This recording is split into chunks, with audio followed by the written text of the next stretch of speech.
이주영 정치교장 바랍니다. 이주영입니다. 쟁점, 그리고 또 쟁점. 가야 할 곳도 정해지지 않았고 몇 명이 이동해야 할지도 모르고 버스를 탈지 기차를 탈지 정해지지도 않은 상태에서 표부터 일단 끊자고 하니 하나라도 의견이 맞을 수가 있겠습니까? 지난주 보건복지위원회에서는 의료인력 수급추계기구 법제화를 위한 공청회를 개최했습니다. 정부발 의료개혁 1년, 다음 세대 전문의의 멸종과 핵심 의료의 소멸, 정통의학의 종말이라는 처참한 성적표를 받아든 정부는 아직도 핵심 의료에 대한 정부의 역할과 분배를 위한 지역개념조차 없음이 다시 한번 드러났습니다.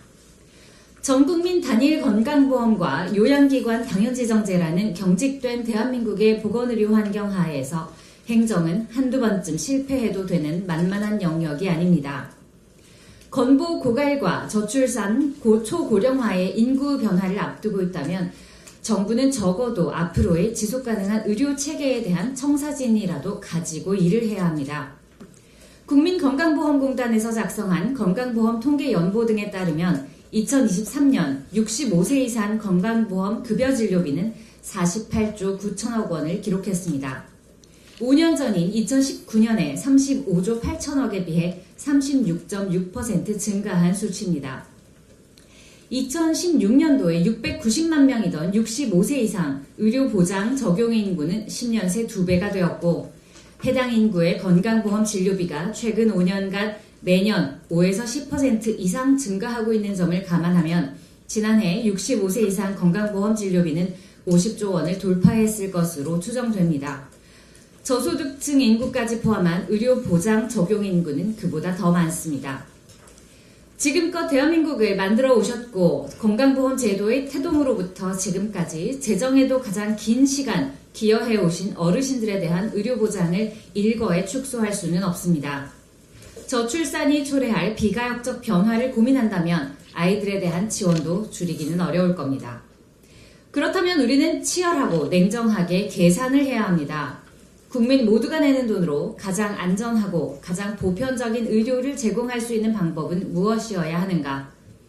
정부가 현 보험체계 하에서 약속할 수 있는 확실한 보장성에 대해 솔직하게 천명하고 응급의료 전달체계, 중증외상 협진 및 이송체계, 재난의학과 군의료에 대한 확실한 기여를 우선 약속해야 합니다.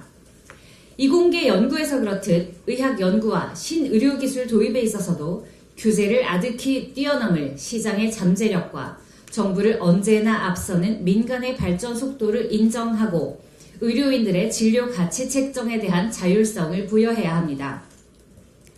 중증외상센터, 소아응급센터 등을 비롯한 각종 크고 작은 재난에 대비한 영역은 국토의 면적과 교통을 함께 고려한 과감한 통폐합, 집중적 지원과 현실적 운영이 필수적입니다. 지역구 정치 싸움에 이놈 저놈 떡이나 나눠주고 있을 시간이 없습니다. 이 영역을 진심으로 살리고 싶은 생각이 있다면 최소한 이런 핵심 영역 중점센터들에 대한 지원은 재정은 물론 위험을 감안한 민형사 책임까지도 정부가 기꺼이 맡아야 합니다. 추계위원회를 정부 산하로 둘 것인지 독립적 민간기구로 할 것인지 구성은 어떻게 하며 전문가들을 과반으로 채울 것인지 말 것인지 권한은 자문에 국한할 것인지 심의 혹은 의결권까지 줄 것인지 단 하나도 쟁점 아닌 것이 없고 단 하나도 합의에 이를 수 없는 공청회. 제목과 순서가 잘못되었는데 답이 나올 리가 있겠습니까? 이제 행정 고집과 정치 싸움은 내려놓고 어디를 어떻게 갈지 처음부터 분명하게 정합시다. 몇 명을 태울 수 있고 기름값은 얼마나 들지 숫자로 계산합시다. 그러면 답은 협상이 아니라 산수로 나올 일입니다.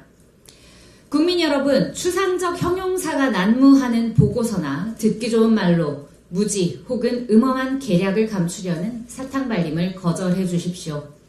냉정한 현실을 정확히 알고 건조하더라도 일이 되게 하는 정당에 힘을 실어주십시오.